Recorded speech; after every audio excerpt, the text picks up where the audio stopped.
1947 பிரிவினையின் தீப்பிழம்பில் தொடங்கியது இந்தியா பாகிஸ்தான் மோதல். British colony முடிவுக்கு வந்தபோது இந்தியாவும் பாகிஸ்தானும் பிரிந்தன. இந்த பிரிவினை ஒரு சாதாரண வரலாற்று நிகழ்வல்ல, அது ஒரு கோரமான நிகழ்வாக மாறியது. 19 மில்லியனுக்கு மேலான மக்கள் இடம்பெயர்ந்தனர். 1 மில்லியனை தாண்டிய உயிர்கள் பறிபோனது. இந்த வன்முறையின் நடுவே காஷ்மீர் என்கின்ற அழகிய மலையகம் ஒரு சர்ச்சைக்குரிய மையமாக மாறியது. காஷ்மீரின் மன்னர் இந்தியாவுடன் இணைவதை தேர்ந்தெடுத்த போது பாகிஸ்தான் ஆதரவு பெற்ற போராளிகள் அந்த பகுதியை தாக்கினர். இந்தியாவும் அதற்கு பதிலளித்து தனது ராணுவத்தை அனுப்பியது. இதுவே 1947 ஆண்டு முதல் இந்தியா பாகிஸ்தான் போர். இந்த முதல் போர் முடிவில் ஐநா பங்கேற்றதால் ஒரு போர் நிறுத்த ஒப்பந்தம் ஏற்பட்டது. அதே நேரத்தில் கட்டுப்பாட்டு கோடு என்கின்ற பெயரில் காஷ்மீர் 2ஆக பிரிக்கப்பட்டது. அதைத் தொடர்ந்து 1965 பாகிஸ்தான் மீண்டும் காஷ்மீர் மீது தாக்குதல் நடத்தியது. இந்தியாவும் இதற்கு முழு சக்தியுடன் பதிலடி கொடுத்தது. 7 வாரங்கள் நீடித்த இந்த போரில் ஆயிரக்கணக்கான வீரர்கள் உயிரிழந்தனர். இந்த போரில் சோவியத் யூனியன் நடுவில் வந்து இரு நாடுகளுக்கும் இடையிலான சமாதான பேச்சுவார்த்தையை ஏற்படுத்தியது மூலம் முடிவடைந்தது. ஆனால் மோதல் முடிந்தும் மனங்களில் பதிந்த பகை இன்னும் நிலைத்துவிட்டது. அதன் பிறகு 1971 ஆண்டு இந்திய பிரதமராக இருந்த இந்திரா காந்தி தனது உறுதியான தலைமைத்துவத்தால் பாகிஸ்தானை முழுமையாக வீழ்த்தினார். அப்போது கிழக்கு பாகிஸ்தானில், அதாவது இன்றைய வங்காளதேசத்தில் சுதந்திரம் கோரிய மக்கள் மீது பாகிஸ்தான் ராணுவம் கொடூரமாக தாக்குதல் செய்தது. இந்த தாக்குதலில் 3 மில்லியனுக்கும் மேற்பட்ட மக்கள் கொல்லப்பட்டனர். மில்லியன்களுக்கு மேல் இந்தியாவுக்குள் தஞ்சமடைந்தனர். இந்தியா இதற்கு பிறகு முற்றுப்புள்ளி போர் எனப்படும் ஒரு நடவடிக்கையில் ஈடுபட்டது. அந்த போரில் இந்திரா காந்தியின் நெடுந்தூர பார்வை ராணுவத்தின் வீரத்துடன் சேர்ந்ததால் பாகிஸ்தான் சரணடைந்தது. அதன் பின்னர் புதிய நாடாக வங்காளதேசம் உருவாகியது.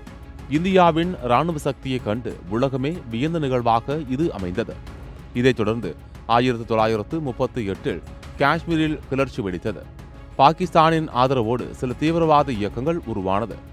இந்தியா இதை தடுக்க பாதுகாப்பு படைகளை அதிக அளவில் காஷ்மீரில் நிலைநிறுத்தியது. இதைத் தொடர்ந்து 1999 கார்கில் மோதல் நடைபெற்றது. இதில் பாகிஸ்தான் ஆதரவு கொண்ட போராளிகள் இந்தியாவின் கார்கில் மலைப்பகுதிகளில் ஊடுருவினர். மிக கடுமையான வெப்பநிலைகளில் இந்திய ராணுவம் தன் நிலையை இழக்காமல் போராடி மீண்டும் அந்த இடங்களை கைப்பற்றியது. இந்த மோதலில் பின்னணியில் பாகிஸ்தானின் ராணுவ தலைவர் பர்வேஸ் முஷராப் இருந்து நடத்தி வைத்தது குறிப்பிடத்தக்கது. இந்த மோதலுக்கு பிறகு பாகிஸ்தானின் அரசியல் நிலை குழப்பத்தில் ஆழ்ந்தது. அதன் பிறகு 2008 மும்பை தாக்குதல் நடைபெற்றது. இதில் 166 பேர் கொல்லப்பட்டனர்.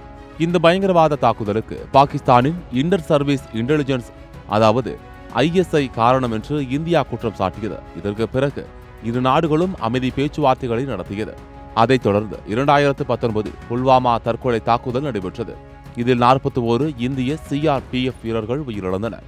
இந்த தாக்குதலுக்கு பிறகு மோடியின் தலைமையில் தேசியவாதம் உச்சமெட்டியது. இந்த தாக்குதலுக்கு பிறகு மோடி அரசு எடுத்த அதிரடி தீர்மானம் ஜம்மு காஷ்மீரின் சிறப்பு அந்தஸ்தை ரத்து செய்தது. இதன் விளைவாக இந்திய அரசியலமைப்பின் 370வது ஆர்டிக்கிள் திடீரென நீக்கப்பட்டது. பல மாதங்கள் தகவல் தொடர்பு துண்டிக்கப்பட்டது. இதற்கு பாகிஸ்தான் கடுமையான எதிர்ப்பு தெரிவித்தது. இதனையடுத்து 2021 இரு நாடுகளும் மீண்டும் 2003 ஆண்டு போர் நிறுத்த ஒப்பந்தத்தை உறுதிப்படுத்தியது. ஆனால் பாகிஸ்தான் இன்னும் ஒரு புள்ளியில் உறுதியாக உள்ளது. 2019க்கு முந்தைய காஷ்மீர் அந்தஸ்து மீண்டும் வழங்காவிட்டால் அமைதி பேச்சுவார்த்தை சாத்தியமில்லை என வலியுறுத்தியது. இப்படியான நிலையில் இந்த வரலாறு ஒரு முடிவுக்கு வருவதாக இல்லை. மேலும் இந்தியா தனது வரலாற்றில் ஒவ்வொரு முறையும் பாகிஸ்தானால் உருவான அச்சுறுத்தல்களை அதிரடியாக எதிர்கொண்டது. 1947, 1965, 1971, 1999 ஆகிய எல்லா போர்களிலும் இந்தியா தனது ராணுவ வீரர்களின் தியாகத்தாலும் தலைவர்களின் தீர்மானத்தாலும் வெற்றி பெற்றிருப்பது குறிப்பிடத்தக்கது.